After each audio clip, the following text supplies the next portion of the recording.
Leilani, nós temos três assuntos para a gente discutir hoje. O primeiro deles é o seguinte: parou o chuvisqueiro ontem pela manhã, eu falei, quer saber? Vai dar para dar uma corridinha.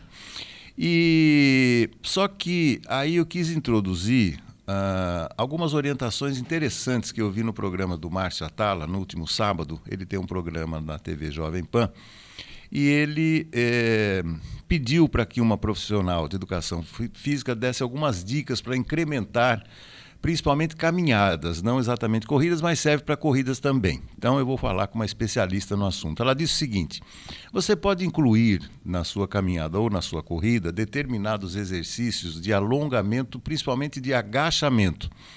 Então, ela fez ali uma série de repetições, né, dando orientações. Leilani do Céu. Bom, eu achei bacana, achei legal. Eu falei, eu vou tentar fazer isso. Ah, minha amiga, eu vou te contar, eu estou nota zero, principalmente em agachamento. Por falta de treinamento, eu estou totalmente enferrujado para fazer esse movimento, Leilani. Dá uma dica aí para melhorar isso. E olha quanto é importante agachar. É um movimento funcional do corpo. A gente nasce, a criança agacha com maior facilidade. A gente já nasce com essa capacidade física e depois a gente vai enferrujando mesmo por falta de executar um movimento funcional. Então, alguns exercícios que essa profissional talvez tenha orientado são os exercícios funcionais básicos para a nossa sobrevivência, que é o empurrar, o puxar, o agachar, rotação de tronco, exercícios da vida, que em qualquer momento a gente está, de uma forma até inconsciente, executando. E às vezes, quando esses exercícios que são funcionais e diários, eles estão prejudicados, é uma bandeira vermelha sim. Então você tem que ficar preocupado porque todo mundo tem que agachar. Todo mundo precisa virar o tronco para pegar algo. Todo mundo precisa levantar os braços e puxar algo. Então, esses movimentos, a gente precisa estar o tempo todo dando manutenção para que ele não se enferruje. Então, nós precisamos sim, Roberto, começar a executar os exercícios, de repente, isométricos do agachamento. Eu ensino meus alunos a colocar uma bola nas costas e pôr na parede, ou então encostar as costas na parede e ficar isométrico 90 graus, agachado, começando a estimular essa musculatura, que provavelmente essa coxa também, esse músculo, esse quadríceps, esse conjunto de músculos está enfraquecido. E muitas vezes a dor no joelho é consequência de falta dessa contração muscular, desse grupo muscular do quadríceps. Então são coisas que a gente precisa estar o tempo todo colocando em teste mesmo, como que está a minha flexão, como que está a minha prancha abdominal, como está meu agachamento.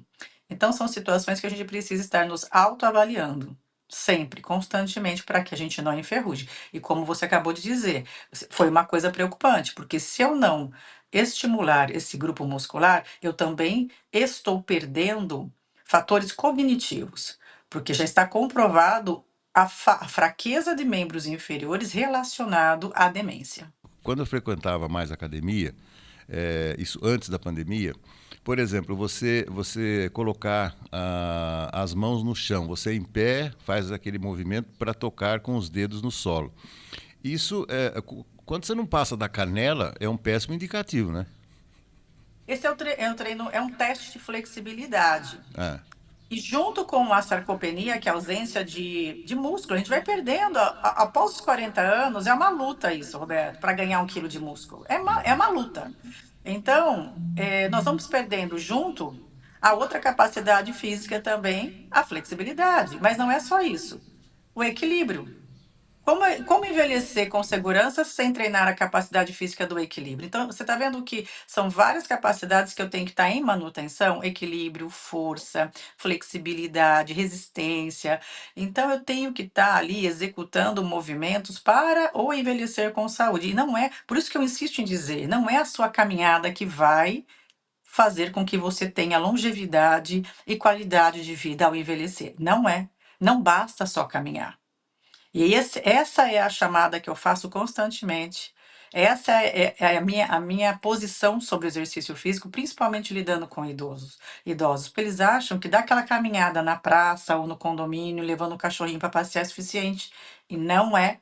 Aquilo não vai, aquilo deixou ele um pouco ativo, saiu do quadro extremo sedentário, mas eu preciso desenvolver capacidades físicas específicas para que ele possa levantar da sua cama em segurança, para que ele possa realizar as suas atividades diárias, o próprio cuidado com o seu corpo, sua higiene pessoal, tomar um banho sem cair no banheiro. Então, são coisas que são importantes. E esse declínio muscular, cognitivo, vai interferir e muito no cuidado com esse idoso, para que a gente não perca a nossa autonomia e não precise de um cuidador constantemente, né, Roberto? Não, autonomia. Autonomia é tudo, Autonomia. né? Sem dúvida nenhuma. Longevidade com autonomia.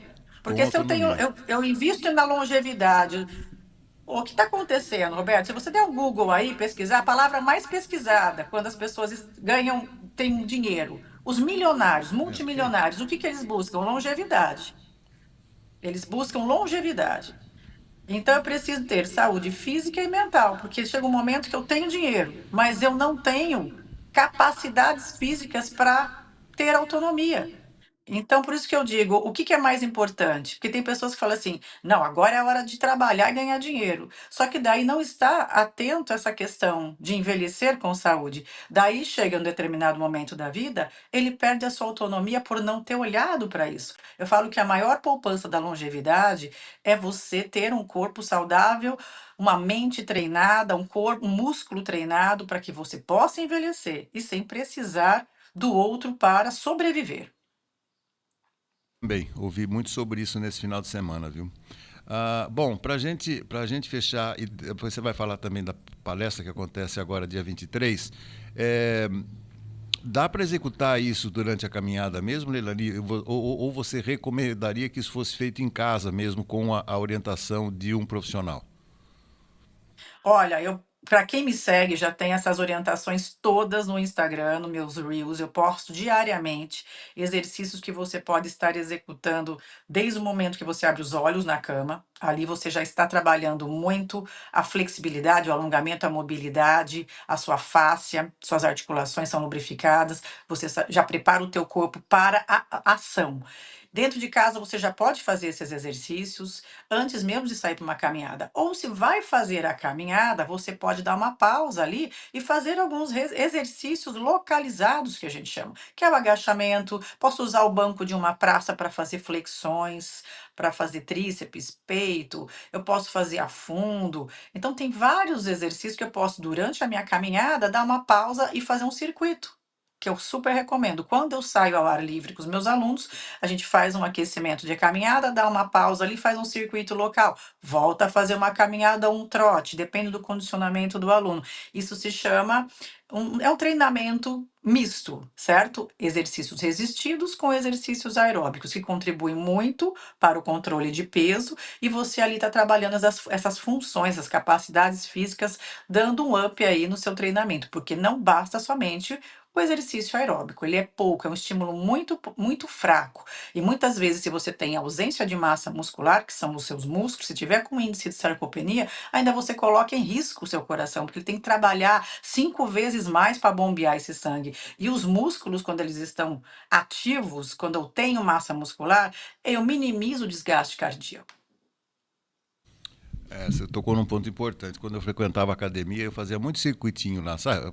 Eu dava uma corridinha na esteira e depois ia ativar os grupos musculares. Foi bom você ter falado isso. Foi Voltei ao bom. passado. Foi bom, foi bom. Eu Bom, falo que o futuro é ancestral. O futuro é ancestral. Tem várias coisas que a gente deixou de fazer. é, Sempre falei, o chazinho da vovó funciona, é, pisar na terra, andar descalço funciona, entendeu? Receber luz natural, tudo isso funciona muito. tá bom, tá bom. Bom, virando a chavinha agora, você tem uma palestra importante nessa semana. Eu sei que nós já falamos sobre isso, mas só para reforçar, a palestra acontece depois de amanhã, é isso? Sim, na quarta-feira, às 18 horas, estarei na Sicredi falando do movimento que cura.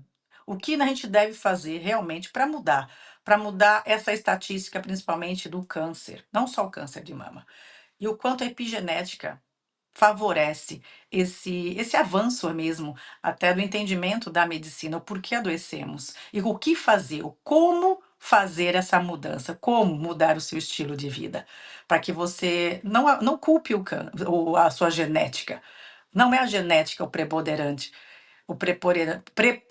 pela doença. Você tem que mudar realmente o seu estilo de vida, porque isso sim vai ser um indicador positivo para você ter longevidade e ficar longe aí das doenças. Então, quarta-feira agora, dia 23 de outubro, às 18 horas, estarei na 18 Sicredi. horas. E o aulão, né, Roberto? Todo mês eu faço um aulão de autoconhecimento e movimento. Então, daí na próxima semana, próxima quarta-feira, eu estarei dentro da plataforma Hotmart aqui, dentro de casa, os alunos em plataforma segura, tudo sala virtual, nada presencial daí. E ali nós vamos fazer o segundo encontro, que é o aulão da metamorfose, que eu faço essa proposta online para as mulheres, para que a gente possa mudar. E ali eu vou tendo um acompanhamento. E cada aula é um assunto. Então, se você não participou do primeiro, não tem problema algum, que não é uma continuação. É sim é uma jornada. E cada um vai estar num processo aí, numa fase da vida, e eu vou conduzindo, fazendo essa mentoria em grupo, e ali a gente vai trabalhando aspectos da sua jornada de evolução, de autoconhecimento, de reprogramação mental, de movimento. Então, ali eu vou ajudando mulheres a fazer essa travessia.